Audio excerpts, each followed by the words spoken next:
Welcome to the Nice Guy Show. My name is Chuck Chapman. I'm here with my co-host Ari and Faisal, and today we're going to talk about the upside of divorce. All three of us have been divorced. Between the three of us, we have 4 divorces. um, and so I guess we're somewhat of divorce experts here. But oftentimes, one of the things that I've found is, especially in my first marriage, where I was just terrified of getting divorced. I was terrified because I was terrified of being alone. I was terrified of looking bad. I was terrified of what my friends and family were going to think. And being on the other side of it and having been remarried, one of the things I got to say is that there were a lot of upsides, a lot of benefits from actually getting divorced.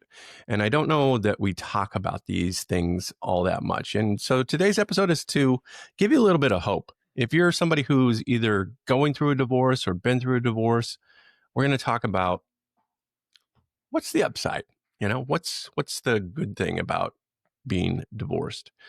So I was thinking, the way this topic came up was yesterday I was driving and I was thinking about my current life and my wife and just what a wonderful relationship we have. And then I was reminded of my ex, and, hindsight being 2020, looking in the rearview mirror, thinking like, oh, I was really married to the wrong person. I didn't know that, I didn't know what good was. And so I had nothing to compare it to. And so when we got divorced, I really went off the rails because I thought my life was over. I really felt like I was, it was like never going to be the same. I was never going to be happy again. All of those kind of things. And what I found was the exact opposite. What I found was when I look back, I'm like, oh my God, I am so glad I am not in that relationship anymore. It was not. It was like a suit that was too small. It just didn't fit. So we're going to talk about that. And so I'm just going to kind of open up the question here for you guys. Like, what's your experience? I mean, we've all been divorced. What were some of the benefits of being divorced that you didn't realize, the kind of the unexpected benefits? And Ari, let's go with you. Yeah, I mean, I love this topic. I very much agree, even though divorce was the most painful thing I've ever been through. But there's so much that I've gotten out of it. I mean, one of the things I was thinking about was just being able to create different relationships with women. I mean, kind of like you've found your wife, maybe your soulmate now. But if you've been in a relationship with a woman where you had a dead bedroom, where you weren't getting affection, you didn't have intimacy, and you were walking on eggshells all the time, that doesn't have to be your next relationship. There's just, you have the opportunity to totally shift how your relationships go. So if you were the nice guy, if you were deferring to her, if you were the follower, all of which I can say was me, you can create something entirely different. You can create a new identity as the leader in a relationship, as if you want to be dominant in the bedroom, if you want to create a polarized relationship, that's all possible. Another thing I think is just discovering, what your own interests and preferences are. Like, I think a lot of nice guys are so stuck in, a lot of them didn't figure those preferences out before they got married. So it isn't even just a matter, for some people, it's rediscovering who you were prior to your marriage, but for other people, it's an entirely new self-discovery process. So that goes for the bedroom, but anything that gives you pleasure, you might be finding out for the first time. So that's really exciting. Yeah. So it's all kind of new again, or at least like maybe discovering parts of yourself that you didn't know existed, or maybe you shut off from being in a relationship with somebody that was kind of closed off or something. I mean, I can definitely relate to that.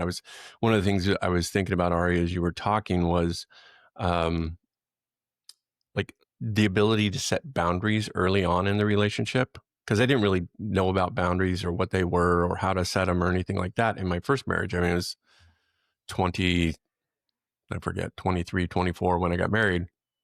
And, I think it's difficult to set boundaries in a relationship where you've been doing the same thing year over year kind of thing because you've got these habits. But one of the things I found was in, uh, you know, with Jennifer, who I'm married to now, before we got married, early on, I was setting boundaries with her, like what I would tolerate and not tolerate, and I was able to kind of like set these boundaries with the intention of like, okay, if this behavior continues, there's not going to be a relationship. And I think those boundaries are still in place today. I think it's one of the reasons why we have a really good relationship is because we respect each other's boundaries. But I wouldn't have been able to do that in my first marriage.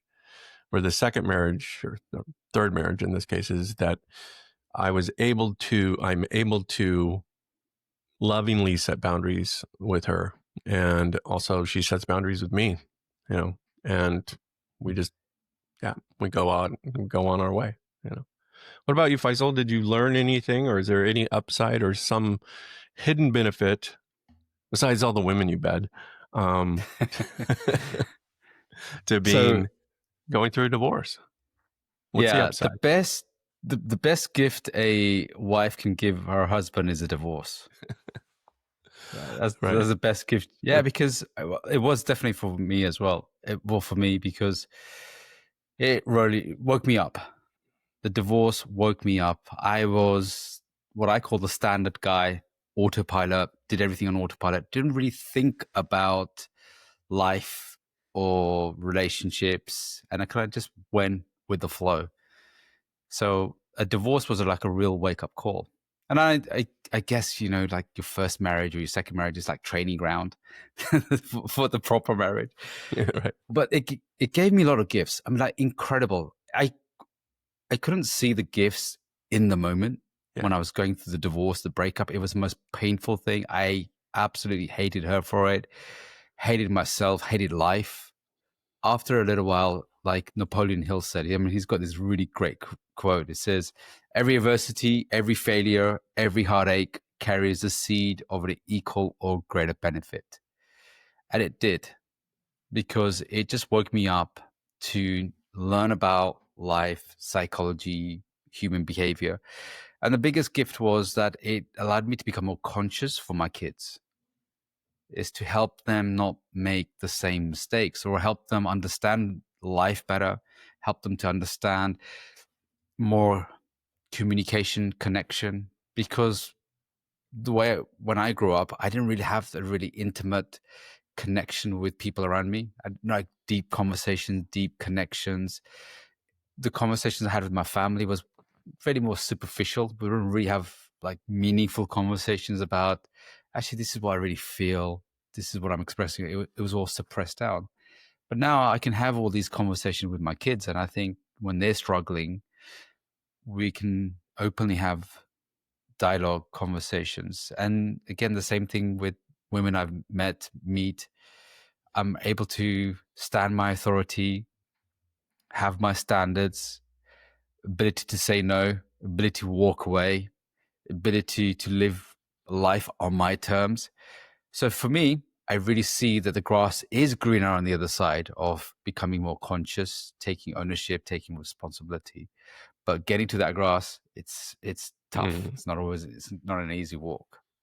Yeah. Yeah. I feel that for sure. Said that the best gift a woman can give her husband is a divorce. I always say like I feel like a divorce for me, at least, was kind of a rite of passage into my more mature masculine. Like I needed to go through that, like you said, the first marriage maybe being like a training ground, but really go through that loss in order to kind of look back and say, okay, here's the things that I did, that I owned, that, contributed to this, but also, what do I want to look for in a partner in the future, rather than just like, oh, she's pretty and she'll have sex with me, and like really being a little bit more engaged with the process out of just the pure lust of that sexual newness of a relationship, into to really like, okay, if I'm going to get married again, I'm going to do it very consciously. And I think that was one of the things that I learned from that as well. Yeah. um do you feel like your divorce is, I mean, kind of looking back on things, do you feel like, if you knew what you knew now going through the divorce, that you would have been able to be, maybe not have gone through the divorce? I don't know if that makes sense. What I'm saying is, like, Yeah.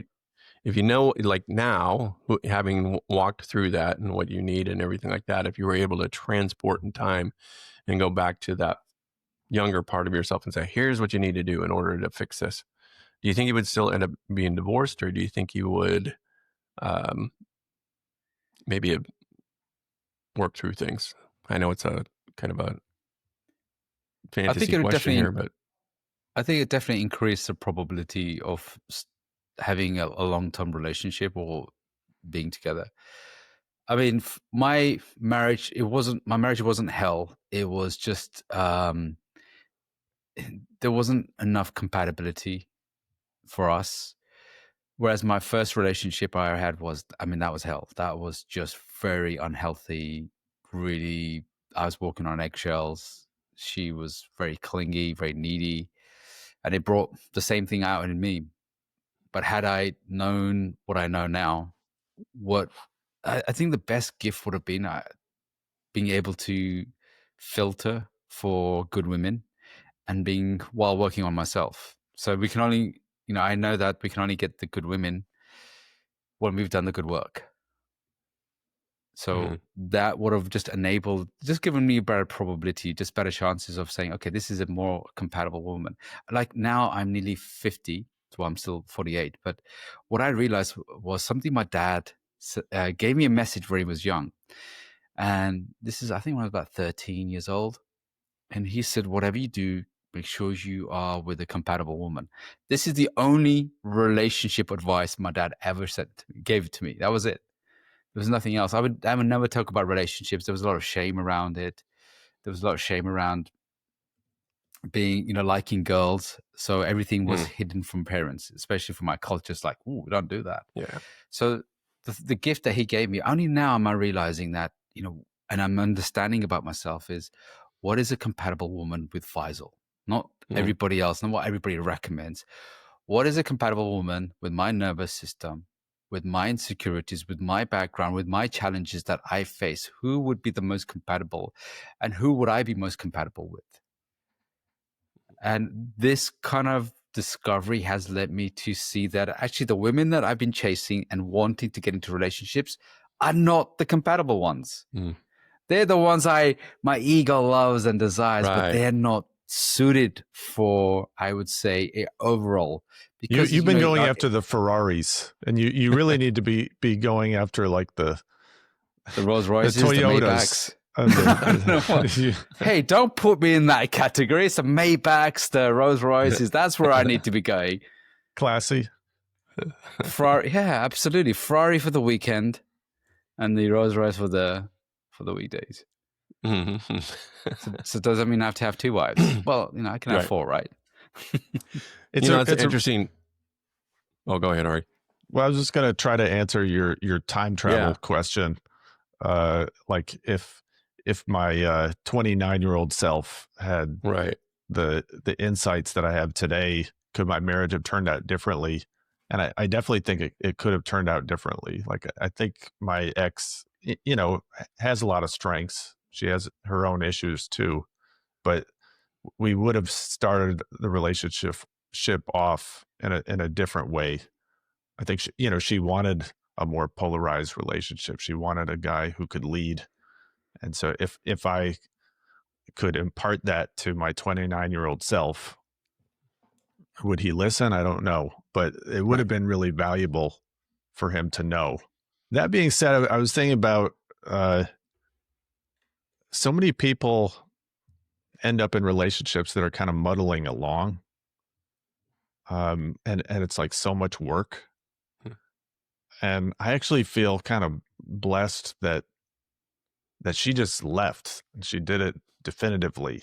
And sure, we did muddle for a while, but there was a clear end.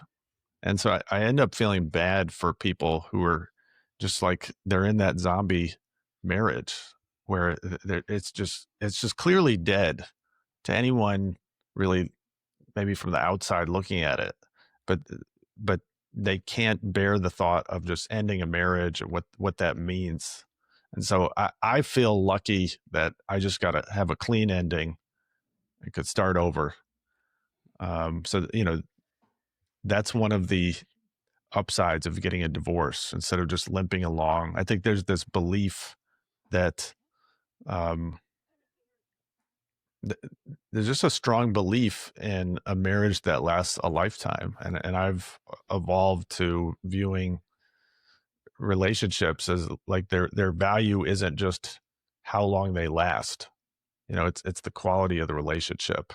And that, you can have a quality relationship that's 6 months or even, a week fling, um, or 10 years, so like it's really breaking out of that mindset that it's all about making it till the end and someone dies.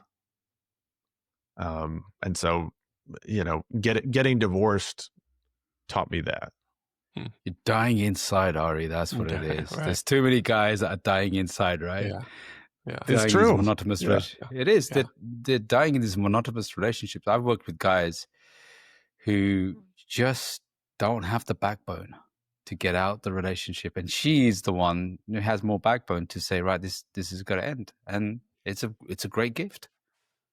That's really a great topic, and that was actually one of the things my divorce taught me, was that I'm no longer afraid to be alone, because I've been alone, and I didn't just survive, I thrived. I built a life that I really liked. So when I did get into this relationship and eventually got married, it was kind of like I had to think long and hard about it. Like, do I want to give up this life that I've built, for the separate one? And so what that does in a way is it helps me not tolerate bad behavior. Not that she's bad, but it helps me set boundaries and not tolerate certain things, because I know that if I leave her or she leaves me, I'm going to be absolutely fine, more than fine. I'm going to be great. It'll be different, it'll be hard and it'll suck and all those kind of things, but I'll be, able to stand on my own feet and be just fine within, a short period of time, because I've walked through it and I know, it no longer scares me to get divorced. And I think that, to Ari's point, one of the reasons people muddle through relationships is because they're afraid of being alone, or they're afraid of, the idea of being divorced, and then that keeps them stuck. And I think going through the divorce, you're like, oh, okay, it sucked, it's hard, and on the other side of it, I'm better as a result of it. So if I'm in a relationship that isn't going the way I want it to go and I end it, then I can, go like, oh, okay, I'll be fine. I'll be more than fine. I'll be, I'll thrive. I So think it's really hard to understand that, isn't it? It's really hard to. It's really hard to. I mean, it sounded like for three of us that the divorce was just catastrophic. It was really difficult. It was really painful, and even so, I got divorced in my late 30s, but I had lost both my parents by then. So I lost by the age of 30. I'd lost both parents, and they were really devastating moments in my life. The divorce seemed to be one that just cracked. It just cracked, and it was the one that was really fractured me, really left me in pieces. And it's when we hit rock bottom, that's the only way is up. The only way is up from that rock bottom. And I think there's a lot of lessons that come from that. And I think for a lot of guys who are quite, I would say, timid, weak, They don't have that separation. They're just quite still under the mummy's bosom, as it would say. They need those, life shifting moments in their life that will really teach them, really move them. I like the saying that the universe has shaken you to awaken you. So you feel like you were awakened as a result of what you went through. Oh, 100%. 100%. Yeah. I was on autopilot. Yeah. Did you feel like you guys were on autopilot? It was like you were just doing things because you probably heard them, said them, and you just functioning rather than. Because I know when you're on autopilot is when I was asked the questions, what do you want? I'm like, well, I don't know. What kind of relationship do you want? Well, I don't know. What makes you really happy?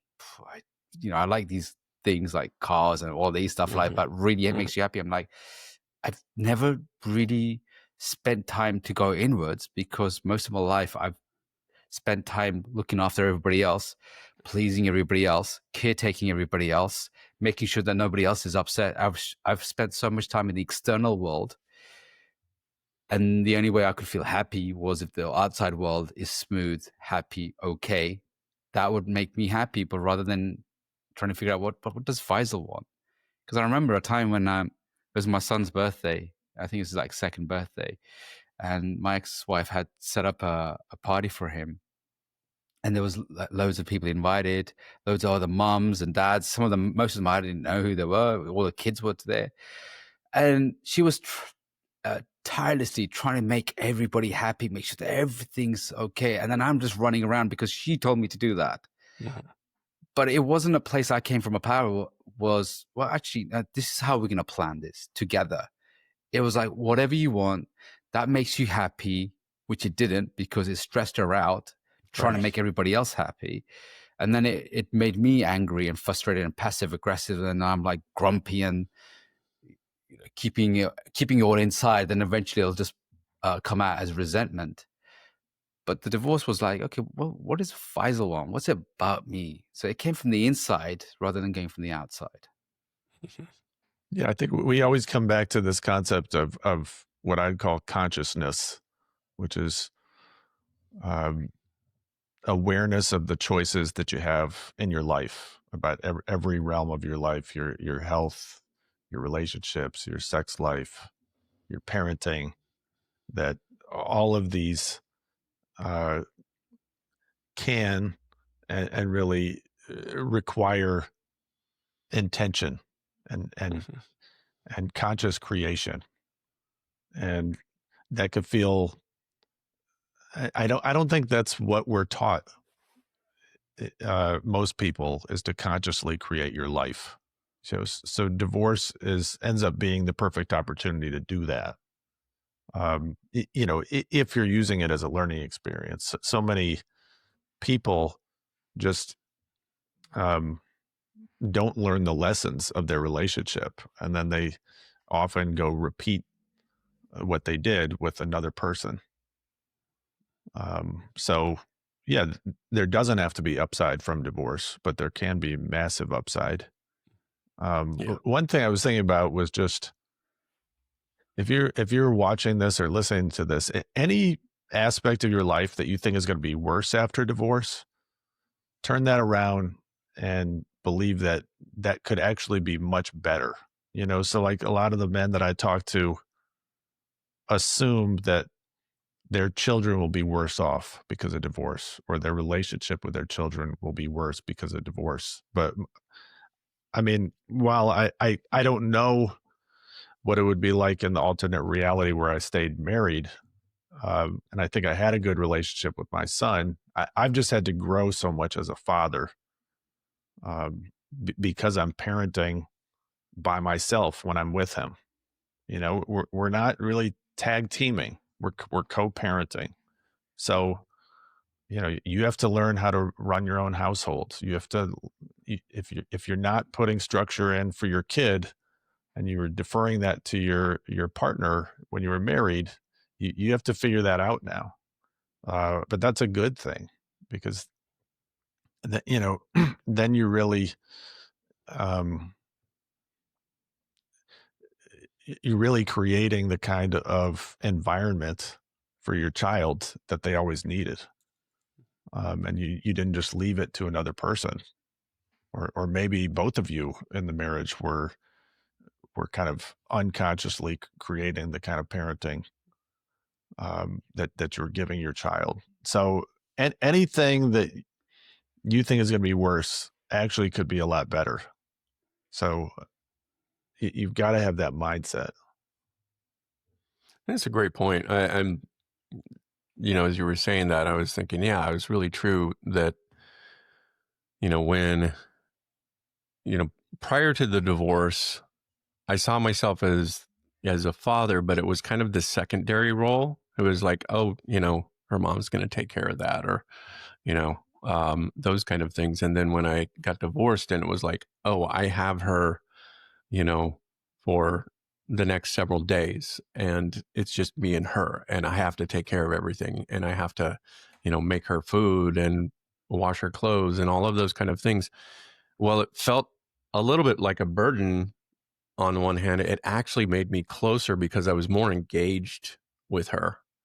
And so I think that was something that I hadn't really realized either. Was I actually became a better father because of the divorce, because I was sort of forced to be more engaged, and the more engaged I was with her, the more we spent time together, the more I think the closer that we got. And so that was one of the benefits that I think, and it just kind of continued on even to this day. It's like, I don't depend on her mom for anything. It's just like, I'm there to meet my daughter's needs, and whatever it is that she needs, I'm there.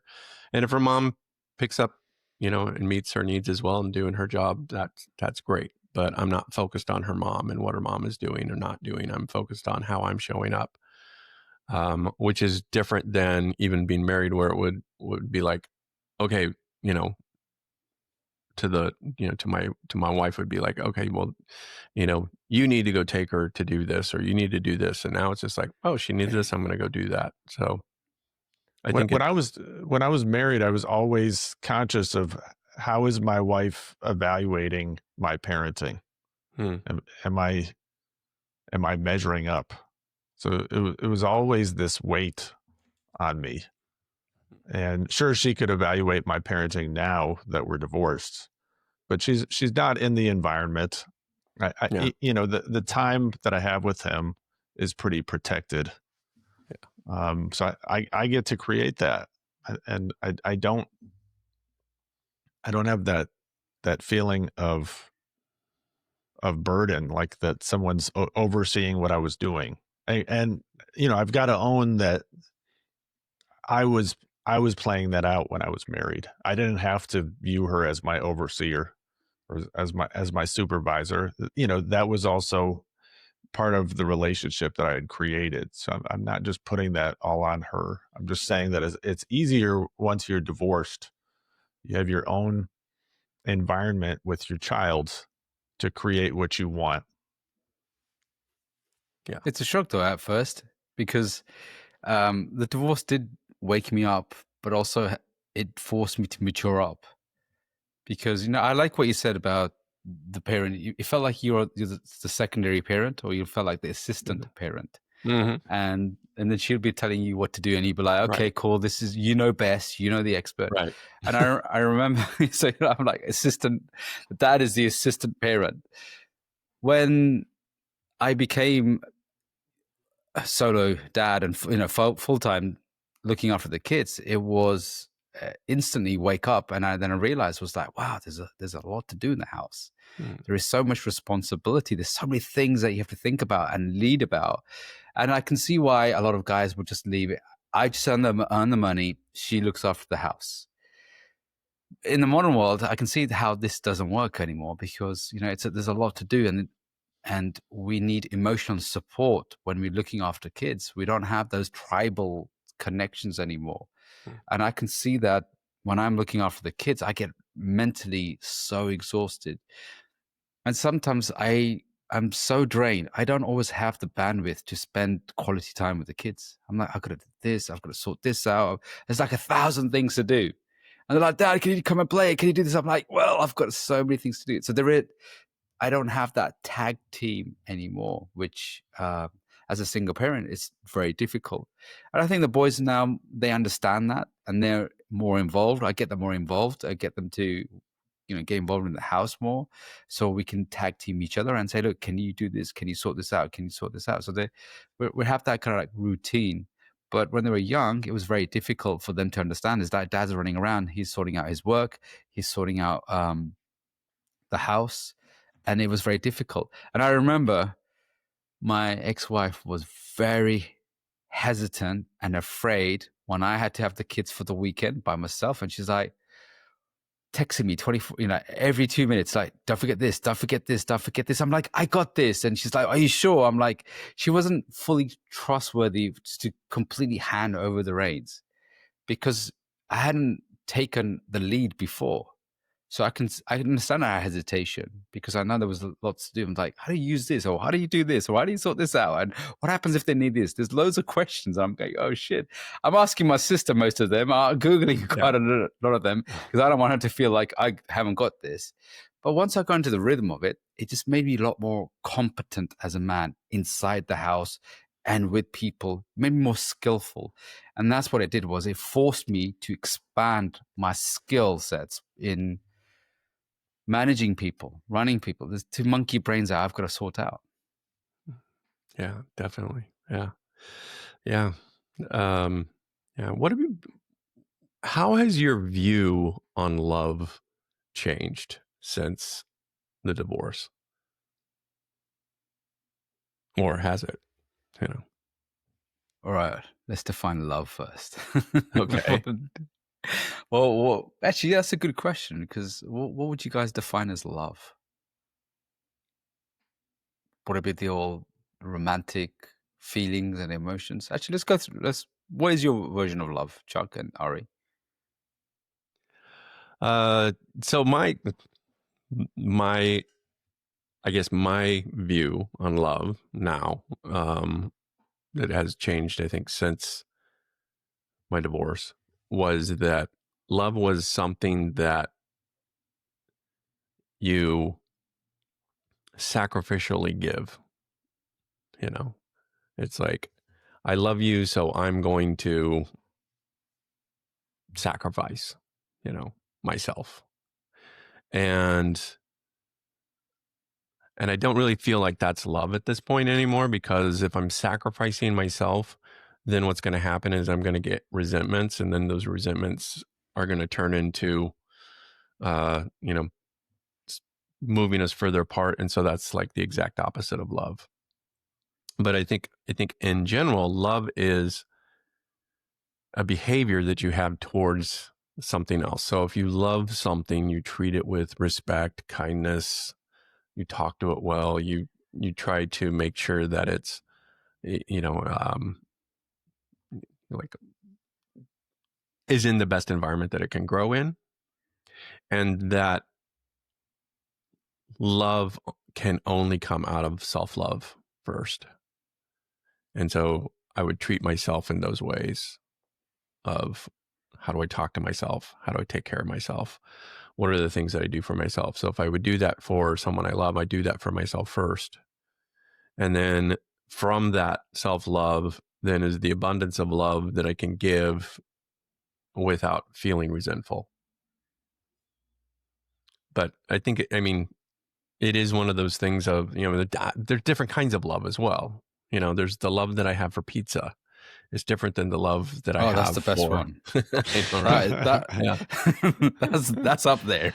Right. Yeah. Pizza never lets you down, never talks back. And next day, even if it's cold, you can still it's cold. have, You can still, yeah, because with cold shoulders, you can still enjoy it. Because it's good cold. Yeah, isn't there like the hierarchy of love? It's like pizza love, parental love, romantic love. Right. Chocolate love is in there somewhere. Chocolate love. Yeah. But yeah, I think, and there's the love you have for your children is different than the love you have for your partner. Or pizza. Yeah.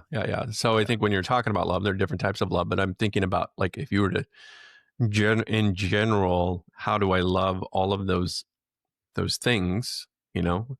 Let's say for let's just take the silly example of pizza, right? Mm. I can eat a pizza that is, a frozen pizza that's been stuck in a freezer for, 3 weeks and pull that out and eat that. Or I can make a fresh dough, put lots of really fresh ingredients and stuff like that, so like how I show up with that pizza, is going to be the quality of the love that I have for that thing, right?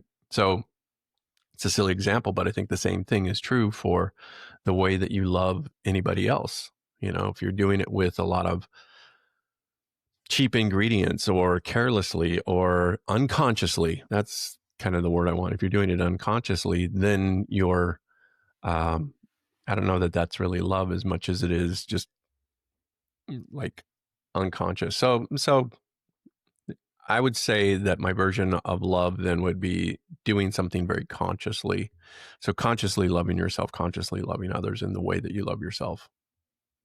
I've heard But women say that when you cook with love, the food tastes better. yeah, You heard that? yeah, I yeah. remember going to this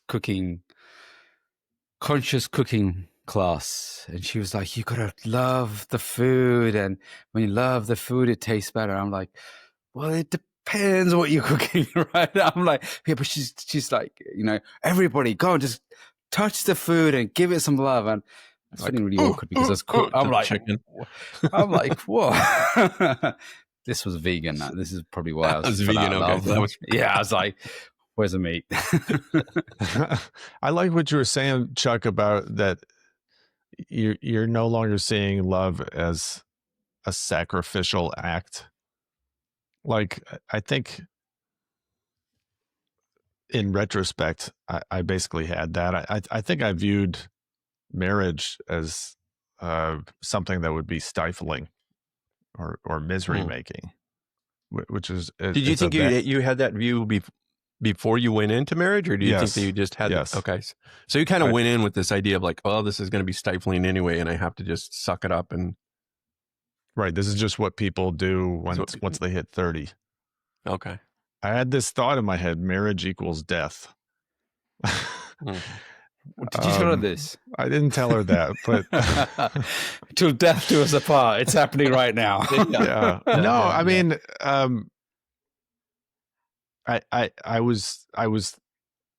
had that thought. I didn't share it, but that was part of how I consciously created or unconsciously created the relationship. Was I believed that it was going to be stifling, that a marriage was How that did you get marriage. that thought? I mean, how did you come to that? That it's going to be stifling in its death. I'm not totally sure. Like Did you see that with your parents well, or other relationships? Was it people just drowning their drinks and going, "Oh shit, this is hard. This is like." I mean, that's I probably. know that it came. I know that as I started to get into romantic relationships, like even in my teenage years, I think I was already approaching it like a nice guy and feeling overwhelmed by the other person's needs and overwhelmed by my needs. And it made me scared of commitment.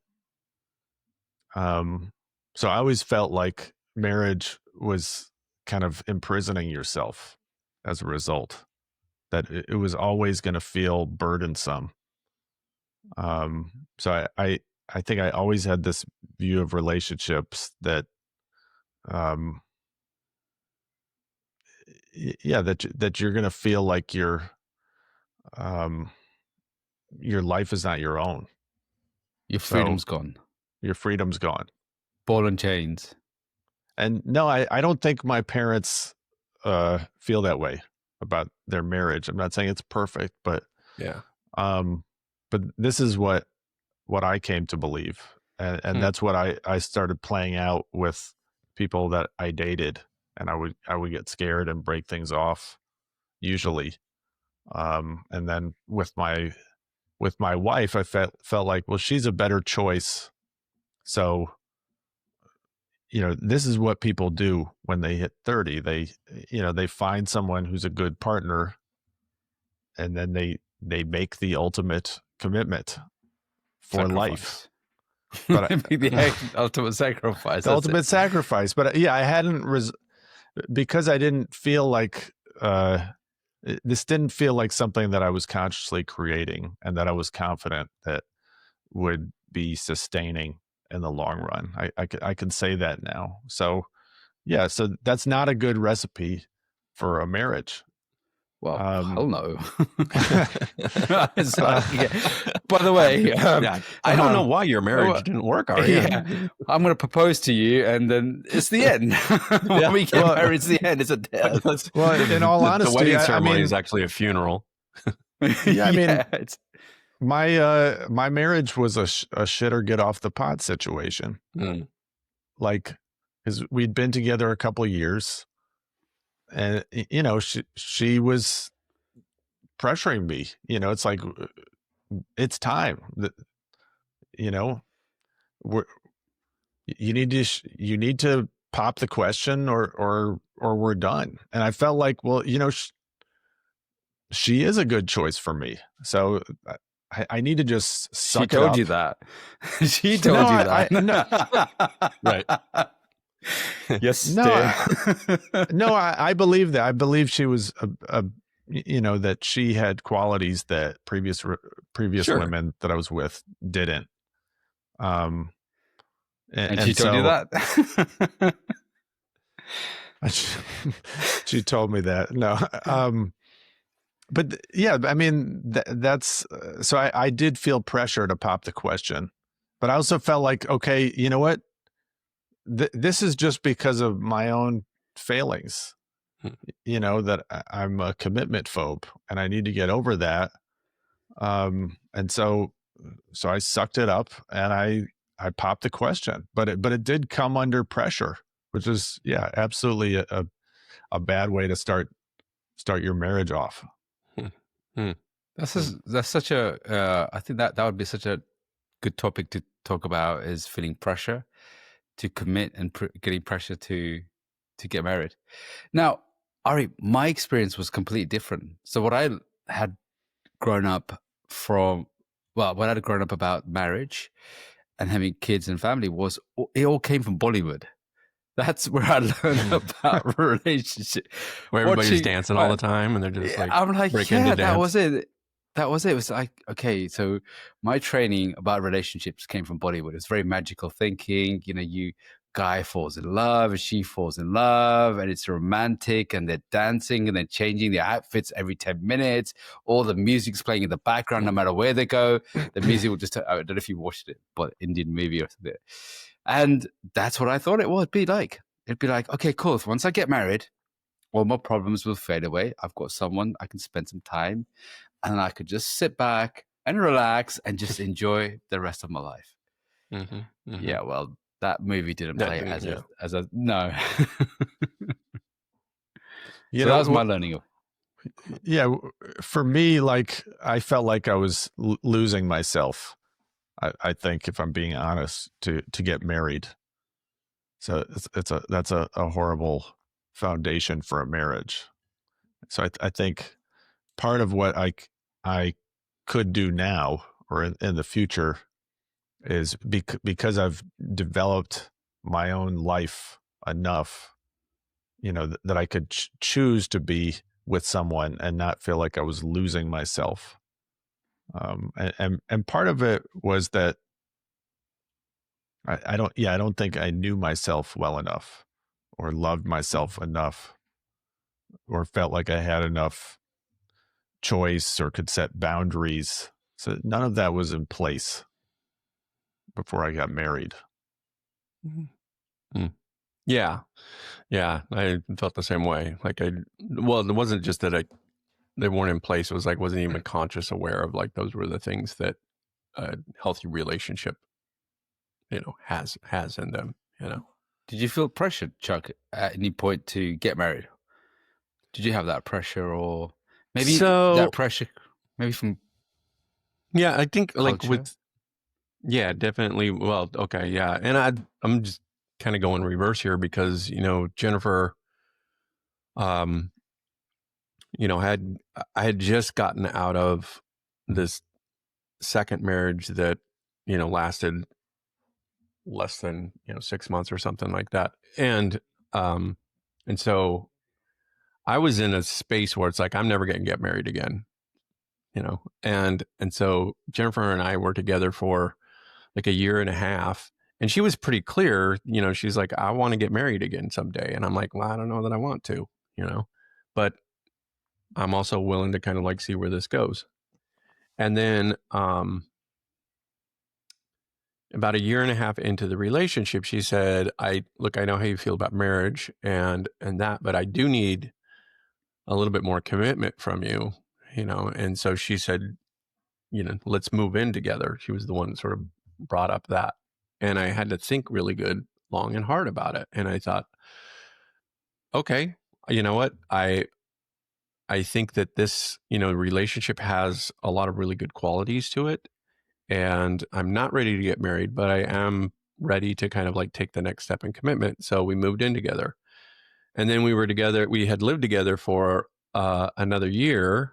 And there was an outside pressure from like my family, because people in my family, because of my religious background, you don't live with somebody, that's just not something you do. And so there was this sort of like, what are you teaching your nieces and nephews? And those kind of things about this, and so I felt a pressure from my family, but I didn't give into. I mean, I felt a pressure, but I didn't give into the pressure until I was fully ready to do that. Right.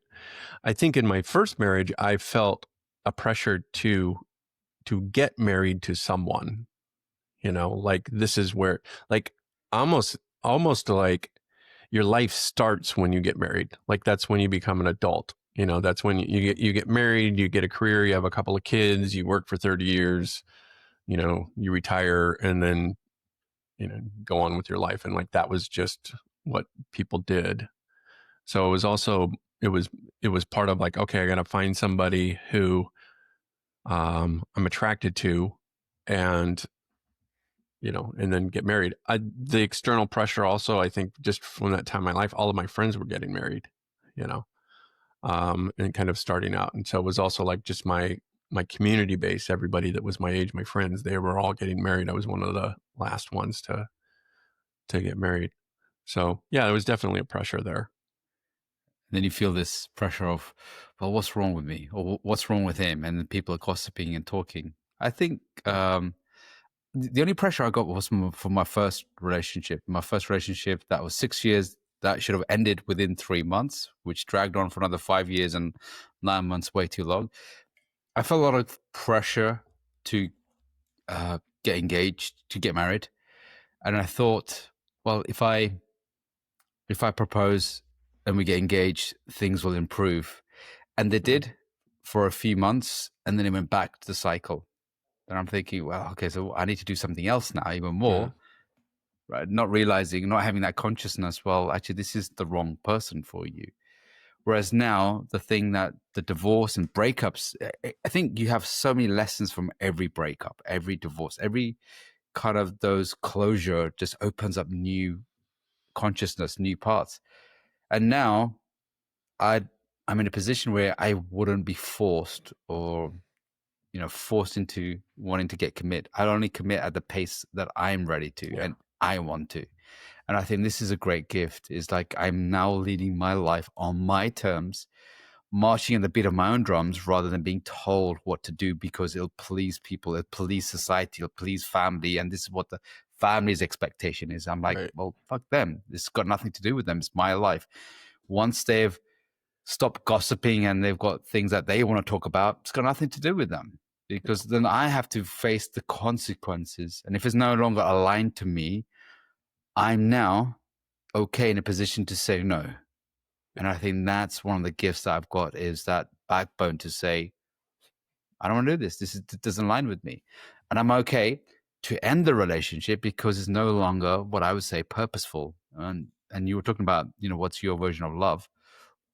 My love is that if it's not purposeful, if it doesn't benefit the greater good, then it doesn't it comes, that to me is what love is, that it is purposeful, it benefits the greater good. And that sometimes might mean that we have to end the relationship or saying no for the greater good. Just like kids, when they want, I want ice cream at 11 o'clock. I'm like, why are you not in bed at 11 o'clock? And then they're like, well, we're really hungry, we want this. And then being able to say no is the most purposeful, loving thing. Being able to say no to that. And then emotion would say, oh, I don't want them upset. I don't want poor little, Johnny, he's getting upset here. No, you can say no. So that's a great point. I hadn't really thought about it until you mentioned it, but I think like the thing is like pressure exists, whether it's culture, familiar, community based, Bollywood, or just Bollywood or whatever. Like pressure exists, right? You can't not feel pressure, but it's your ability to hold the tension there and say, no, this isn't what I want, and not give in to the pressure that I learned from my divorce. I think that was one of the, unexpected learning, was like learning to be like able to say, no, I don't actually want that, or no, this isn't what I'm going to do, and not be afraid of, the result of being abandoned or left or something along those lines. So, which gave me then the ability to sort of like hold the pressure and be like, I'm good, Yeah, knowing that you can always make a decision to leave a relationship has been freeing for me. I think it actually makes me more comfortable committing to someone, knowing that I can leave. Yeah. And I agree. And I think it's also kind of like, I willfully choose to be in this relationship on kind of a daily basis, but I'm also like, at some point, if I go, yeah, this isn't working for me, this doesn't serve me, this is not what I want. It's for me, a good marriage is two people who choose to be with each other, as opposed to feel like they have to be with each other. And I think that's part of the problem with marriage, is you get into this point where you feel like, oh, I have to do this, and when you get into that place of I have to do this, then you start feeling that loss of freedom. But if it's like, no, I choose to do this, I choose, I choose hard, or I choose to be in this relationship, I choose to, show up and be, a good husband, a good partner. That switches your mindset, because when your mindset is I have to do this, then it's an obligation, and that's not freedom. And I think that marriage, going back to what Ari was saying, can feel very oppressive if you feel like you have to do this. This is just what people do, or people in my culture do, or people in my family do, or people around me do. Well, Ari's marriage is death. That's what he sees it. Right. We'll make some T-shirts that say marriage is death. Well, what has that changed, Ari? Do you feel like, do you still have that sense of like, if I get married again, it's going to be death? She's watching you, Ari, right? She's watching you and evaluating you. And is watching. Yeah. I don't, but I also don't, I don't feel like I have to get married. I kind of feel like I've done that already. And I have a kid already. So like those are experiences that I felt like were part of a complete life, and I've done them now. So, but I also I feel like I could choose to be in a long-term relationship with someone without getting married, or I could choose to get married. Like it's going to be what I feel. Mm-hmm. That's what's going to happen. I don't know exactly what's going to happen, but it's going to be my choice. It's not going to be because someone pressures me. And I know what's going to happen. You're going to end up in Thailand, and then you're going to fall in love, and then you're going to say, Faisal, Chuck, I found someone. It's been 2 days. We're getting married again. All right, that's it, right? Hey, if that's my choice, then that's it's possible. One thing I was thinking about, I was saying like any negative assumption or prediction you have about divorce, you need to turn on its head and consider and probably believe the opposite, positive, like that it could be much better. So I think that I'm making that shift in terms of thoughts about marriage too. So like I think instead of seeing marriage as a prison or as a sacrifice, um, I am shifting into believing that a marriage or long-term relationship could be something that gives you energy, where it can gain strength over time and make you feel even freer.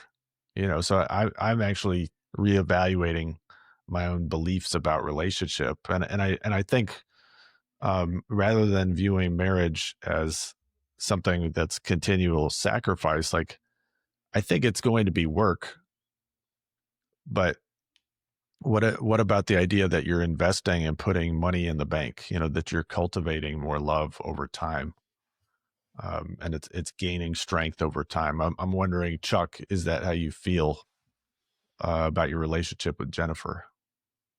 That it's gaining strength. That it's Yeah. Do you feel like you're cultivating something that's gaining more energy and power over time? Oh, absolutely. Yeah. But again, I think it's a conscious thing of where we are both commitment's the wrong word because I don't want to sound like it's we have to, but we are, it has gone from I need to sacrifice myself for you to um, I I am here for you and you are here for me. And I'm not here for you because you're here for me, but because I'm choosing to be all in with you. And then she's choosing to be all in with me. Then that's what's going to keep it growing. And I think that's the component that a lot of people, it's a fail to grasp is that, I've heard it said like when both people are putting 100% in to the relationship. So it's not like I'm going to put 50 and you're going to put 50. It's like I'm putting 100% into this. And then they're saying, I'm going to put 100% into this, that it's a 200% effort. And that the effort into it is kind of like you say, it's that investment, kind of the money in the bank kind of thing of the reason we're doing this now is because it's going to make us stronger in the future. And I would agree with that. The end result is greater than the sum of its parts. Yeah. Well, what do you think about? I've read this post on LinkedIn a few weeks ago, and one of the person had said was, "How about if every 4 years we had to renew our marriage?" Yeah. Like every 4 years, you would have to evaluate it, just like a driving license or something like that. You exactly. renew it, right? Your home insurance. I've thought of that too. Yeah. So just renew your marriage license is the only license you don't have to renew.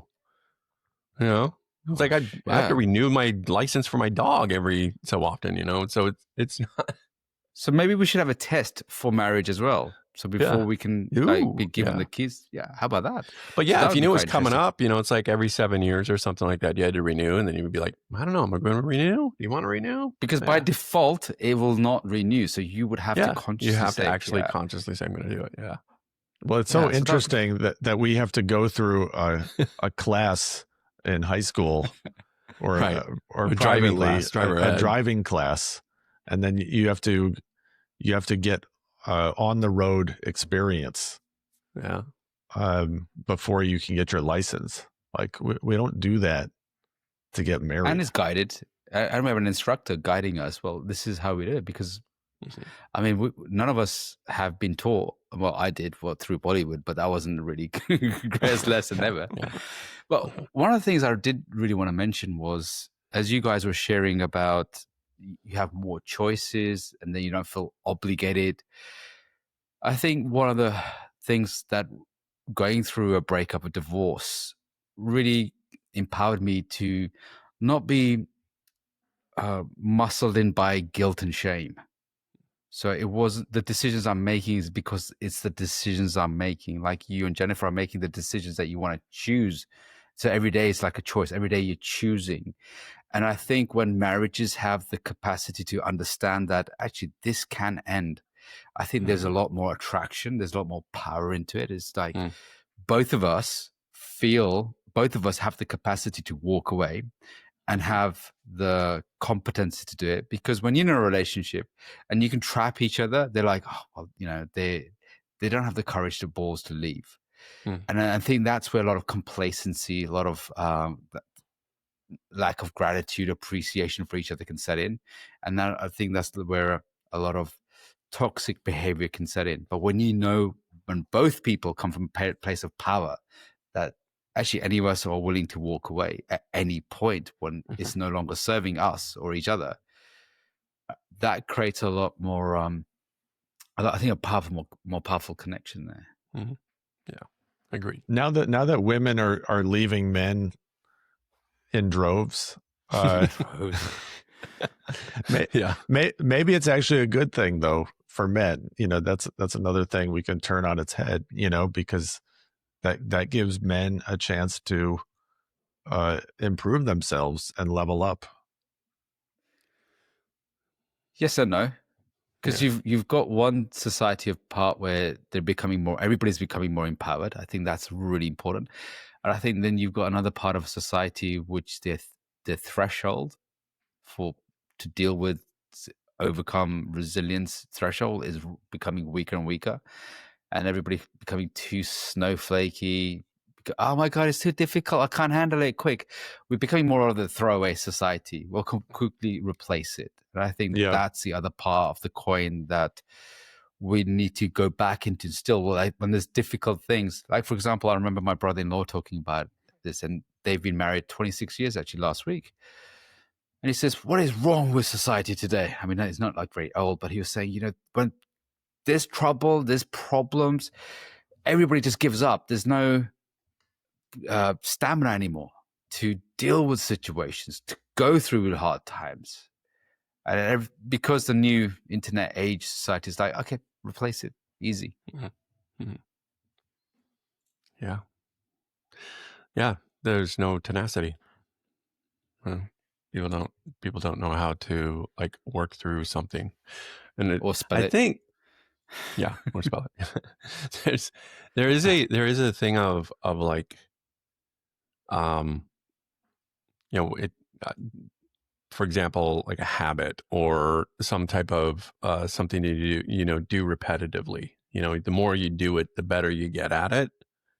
You know, it's like if you want to learn to play the guitar, you know, you don't play the guitar, you know, learn 4 chords and then you're an expert. You know, you've got to continuously improve, continuously do that. And I think that relationships are similar to that as well.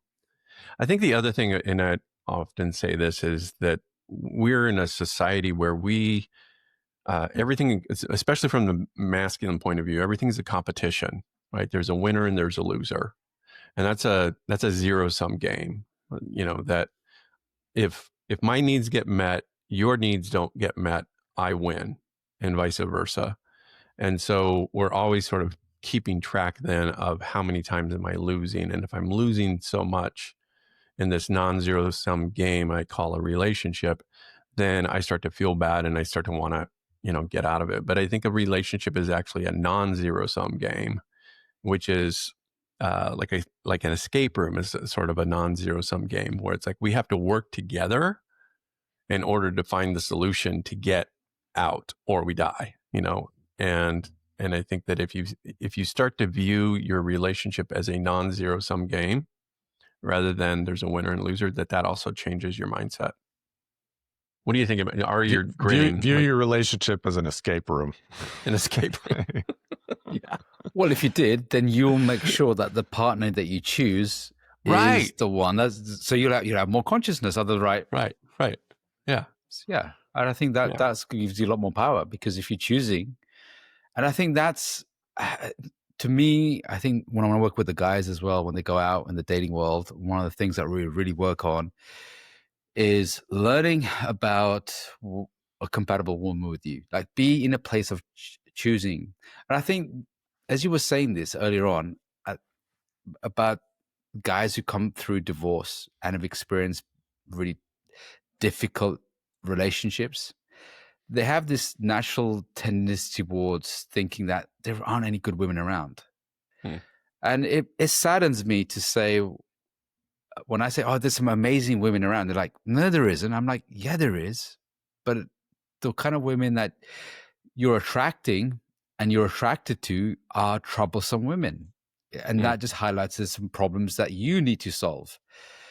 And some of the guys are going, well, I've never had a woman that completely appreciates me, loves me, adores me, admires me, respects me.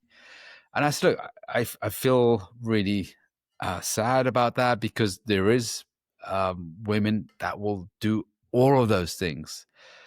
And you got to bring your qualities that will allow her to appreciate that, will allow her to see you, allow her to respect you. So you got, it's a two-way game. One is you got to choose a woman that will really choose you, and then you also got to have the qualities that are admirable. I said, well, let's start with the first relationship. Do you admire yourself? Do you see yourself? Do you really want passionate about yourself? And they're like, no. I'm like, well, that's the problem. If you don't feel that about you, how are you expecting that to get that from her? So let's start here. And that's where we start. It's like, let's start with the you first. And when you feel all those emotions, like you said, there's all that self-love. And then you're going to have those women that are really going to see you. And guys, this is one of the things I learned as well from a divorce. There are some amazing women out there. And it's easy to get lost in the bad, negative women. I mean, I was in that space as well. I put my hand up. I'm guilty of this as well. Sometimes out of a divorce, there can be a part of you that gets bitter.